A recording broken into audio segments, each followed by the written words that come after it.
ഇപ്പോൾ ഇസ്രായേലിൻ്റെ പ്രത്യാക്രമണം വരാൻ പോകുന്നു. അവരെ പ്രത്യാക്രമണം പ്രഖ്യാപിച്ചു കഴിഞ്ഞു.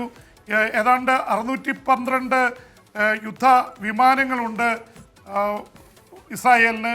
550 ഇറാനുള്ളത്.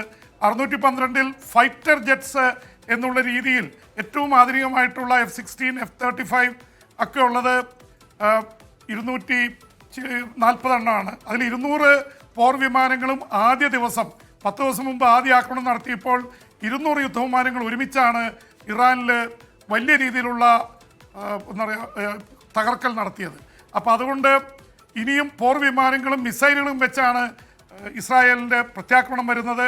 ജനങ്ങളൊക്കെ ബങ്കറുകളിലാണ്, കാരണം ജാഗ്രതാ നിർദ്ദേശം നേരത്തെ തന്നെ കൊടുത്തിരുന്നു.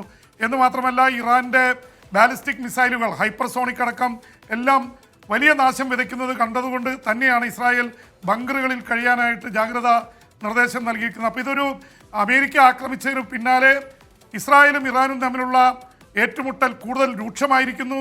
അത് മറ്റ് സ്ഥലങ്ങളിലേക്ക് പടരുന്നു.